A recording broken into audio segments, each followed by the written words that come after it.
Thank you very much, Tim. I think we will probably use 10 minutes or so for questions, if that's okay. Again, we have two microphones. If anyone wants to stand up, approach them and ask any questions to our panelists, that would be great. Helen is approaching one. Thank you. I was going to ask you to introduce yourself, but I don't think it's necessary. Well, I'm Helen Morment from AMMF.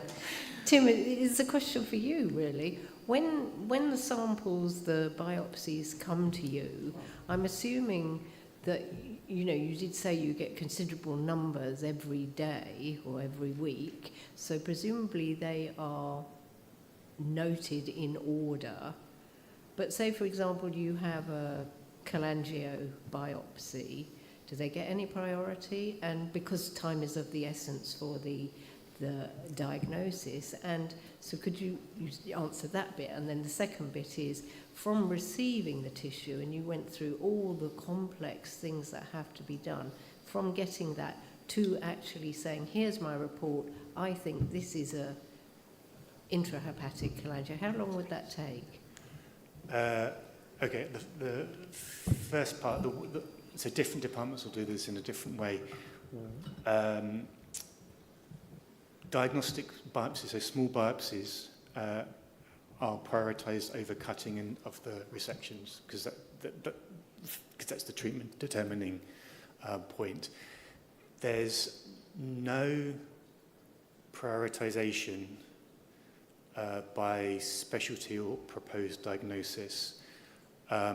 There sometimes departments, and we do this, have backlogs, particularly skin biopsies, particularly if they're coming through GPs, and those are sent away for reporting elsewhere, but they're screened by the laboratory staff when they're booking in to make sure they don't have a proposed malignant diagnosis. Everything else comes through as effectively category A. When it comes, but it's divvied up, the biopsies are divvied up and the resections are divvied up based on a combination of where it's from in the body and what the proposed diagnosis is. So anything in the liver comes to me and my colleagues unless it's flagged as potentially lymphoma and goes to the specialist team there. And actually, is it a lung metastasis? Because for the molecular testing they have it separate, but it will come to us. The time taken, so I'm not making promises, but in theory, you can turn it around. So a biopsy that came into us late morning, and this happens for medical liver, for transplant, really, for query rejection, we can get it through, processed in a routine on a rapid, get the H&Es off, look at them and phone out a report by 4 o'clock. We can't, that doesn't work for everything, so it's very, very, very specific examples. Normally, it would come in, let's say it's a biopsy that comes in radiology, it'd be fixing in its pot, comes in the afternoon, fixes overnight, and then gets clipped up the following morning, and then it goes through that processor in the day, probably, might go overnight, and then it will be cut and stained the following day. So the slides would come through to me probably 2 or 3 working days after the biopsy was taken. Then it's how fast is a pathologist going to report? I'm fortunate in the job that I have that I can, and the circles that I move in, that I prioritise certain things and get them out early. And we're fortunate also in the molecular testing that we're doing from started at the beginning of March, that we're turning those around mostly in 14 days, with the exception of the RNA panel, which takes another week. But we're doing the FGFR FISH to capture that in the 14 days. Well, I think that's quite amazing, and it's really heartening. I think you're setting a good model there. Thank you. Thank you. I think we have another question there, yeah. Yes, hello, my name is Bas Zonderhuis. I'm working as an HPV surgeon in Amsterdam UMC in the Netherlands. And I've got a question for Professor Douglas Thorburn about liver transplant. We are following the Mayo protocol for some years now, but our results are not that good considering the overall survival as compared to the Mayo series.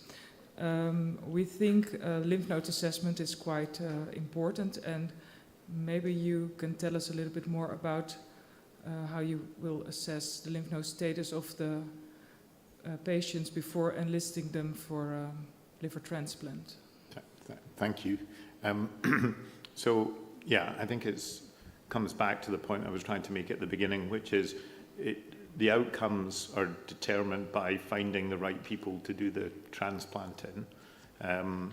So it's really important to know the disease is localized to the liver and isn't unsuspectedly somewhere else.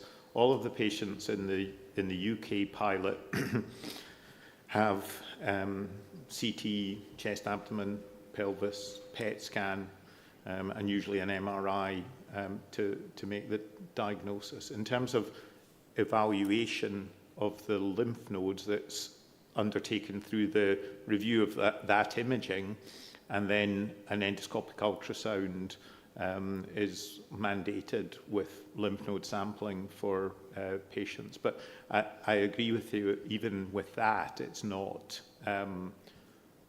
guaranteed that you will detect lymph node spread if it's present. But I think there's recognition of the risk of not being fastidious in searching for extrahepatic disease at the point of staging before recruitment into the protocol. Yeah, and to be a little bit more specific, how do you consider lymph node 8A, which is localized for non-medical people, is localized near the pancreatic head, station 8A? Do you think like it's the N1 or N2 status, or how do you consider that to be? Any node positivities is... Any node positive would be exclusionary from the UK protocol. Okay, thank you. Is the same for the Spanish protocol as well? Any node positive is exclusive, yeah. Hi, I'm Beth. I'm a patient family member, but also a doctor in South Yorkshire. My question is also about transplantation. Sorry, I've written it down because it's a bit long. So with such good outcomes in the PSC cohort, and given that a large cohort of cholangiocarcinoma patients do have PSC, and also you mentioned that neoadjuvant therapies are sometimes used whilst on the list for the transplant to prevent it getting bigger.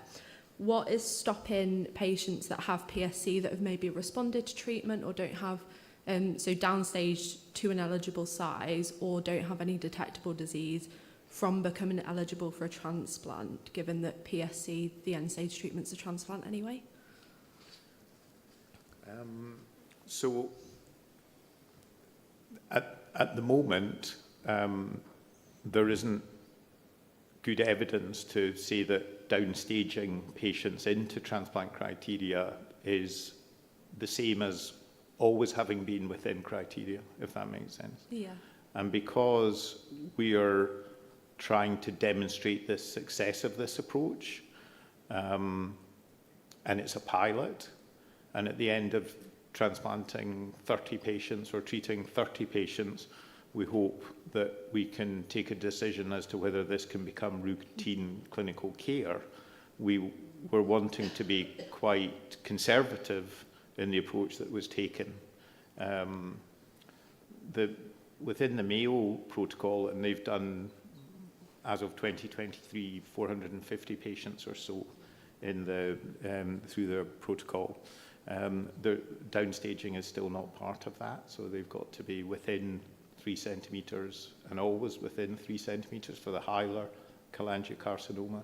So I think it's, in theory, what you're saying, it ties to what Hassan was saying, maybe downstaging and surgical resection, but the difficulty is that we've got such a limited supply of donor organs, we've got to be sure that we're using them as wisely as we can be to achieve the best outcomes for the whole population of patients that need a transplant. And I guess we're stepping back into cholangiocarcinoma, and we want to make a success of that by selecting groups of patients where we think good outcomes can be achieved. Okay, thank you.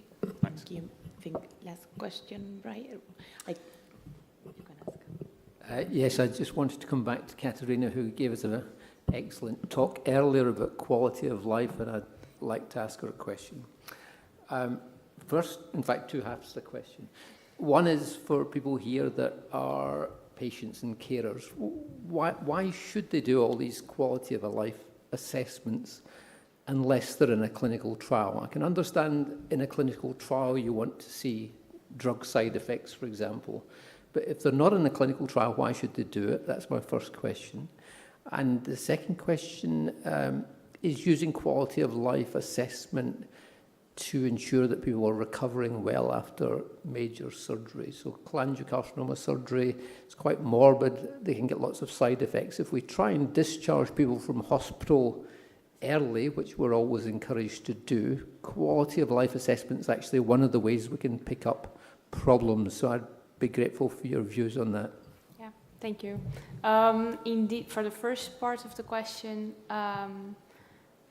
regarding why using the questionnaires in the routine care, I think that the whole idea is to monitor it over time to see if there is a difference in the beginning of the trajectory towards the end, so you can tailor potential support care around the issues that the patients are facing. So, for example, if they come into the hospital for surgery, they might be experiencing more physical complaints, and then you might recommend physiotherapy. But then towards a longer trajectory and on follow-up, for example, then you might be able to recommend a psychological support rather than a physiotherapist or a nutritionist if the patient keeps reporting issues such as weight loss, for example. So you can really tailor the supports that they might need throughout the trajectory. And for the second question, can you repeat it? Post-surgery quality of life. Post-surgery quality of life. Yeah, well, for that's a little bit of the idea as well, that you shouldn't burden the patient with the same questions no matter what. So you should perhaps focusing on the extent of the surgery. Then you might ask specific questions linked to that and to potential side effects of that. So you shouldn't ask the same questions all the time and for all types of surgery and all extents of surgery. But do you think it could be used to pick up problems following surgery? I think people so. From discharged from hospital, because that's a big interest, isn't it? I do think so. But then it really depends on how the questionnaire is analyzed. So which scale are you using? Because then you're going to be able to determine indeed if you can make a clinical decision based on that or not, and if you report this or that, then so I think it's dependable on that. That's great. Thank you very much. I think we are going to close this session. Thank you very much for all the questions and our panelists as well.